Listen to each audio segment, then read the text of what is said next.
Pernah dengar istilah radikal bebas? Tenang, hari ini kita bakal bedah konsep yang kedengerannya rumit ini jadi sebuah cerita yang seru banget.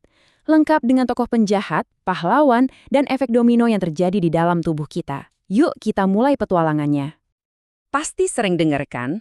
Di iklan-iklan vitamin, produk perawatan kulit, di mana-mana disebut. Tapi, apa sih sebenarnya makhluk yang namanya radikal bebas ini? Apa dia beneran penjahat yang harus kita takuti? Oke, mari kita kupas tuntas bareng-bareng. Biar gampang paham, kita kenalan dulu sama penjahat utama di cerita kita. Kenapa julukannya Jomblo Nenges? Nah, ini dia alasannya. Gini ceritanya, di dunia sel kita yang super kecil, molekul yang sehat dan stabil itu selalu punya pasangan elektron. Mereka hidup tenang, harmonis, berdua-duaan gitu. Nah, radikal bebas ini, dia itu molekul yang baru aja kehilangan pasangannya. Karena sendirian dan gak stabil, dia jadi panik, galau, agresif, dan rusuh. Terus dia keliling-keliling di tubuh kita cuma buat satu tujuan, nyari pasangan baru dengan cara apapun, termasuk merebut paksa. Terus, apa yang terjadi pas si molekul panik ini mulai ngamuk? Nah, disinilah efek domino yang berbahaya itu dimulai. Jadi, coba bayangin skenarionya ya. Si radikal bebas ini nempel ke sel sehat, anggap aja sel kulit kita yang lagi adem ayem. Terus, seret, dia rebut paksa satu elektron dari sel sehat itu. Buat dia sih misinya berhasil, dia jadi stabil lagi. Tapi, sel sehat yang barusan dirampok itu gimana nasibnya? Sekarang dia yang jadi radikal bebas baru. Dia jadi jomblo ngenes yang sama-sama panik. Dan dia pun bakal nyari korban berikutnya. Satu nyiptain satu lagi, dan terus begitu. Kayak domino yang gak ada habisnya. Nah, reaksi berantai yang kacau balau inilah yang disebut para ilmuwan sebagai stres oksidatif. Dampak nyatanya buat kita apa? Kerutan di kulit, muka jadi kusam. Dan yang lebih serius, ini bisa jadi pemicu berbagai penyakit. Mulai dari penyakit jantung sampai kanker. Jadi ini bukan sekedar cerita horor, tapi proses nyata yang terjadi di dalam tubuh kita setiap hari.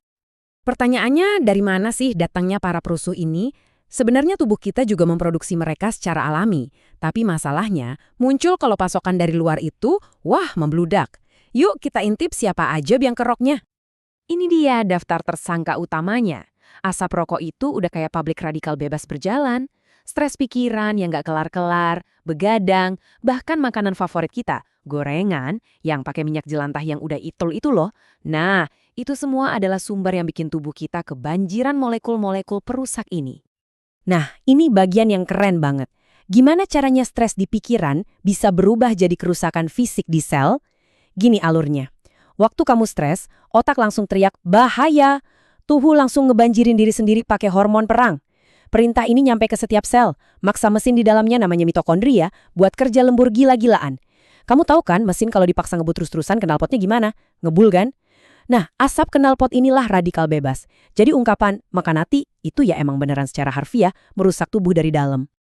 Oke, cukup ya kabar buruknya. Tenang aja, di mana ada penjahat, di situ pasti ada pahlawan. Dalam cerita ini, pahlawan super kita namanya antioksidan.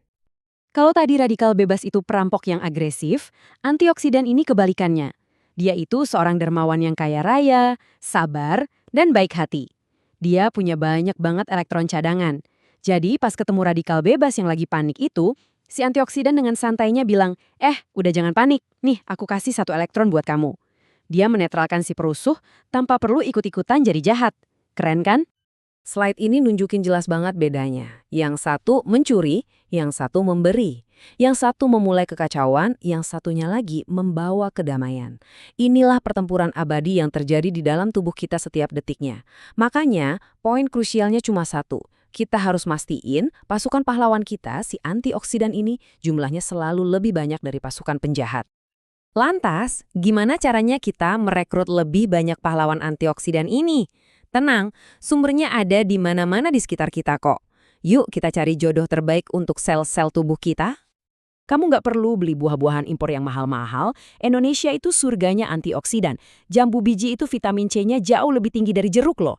Daun kelor, wah ini superfood yang di luar negeri harganya bisa selangit. Ada kunyit dengan kurkuminnya yang jagoan lawan peradangan. Tempe dengan isoflavolnya, bahkan kopi hitam tanpa gula pun bisa jadi sumber pahlawan yang kuat, murah, dan gampang banget didapat.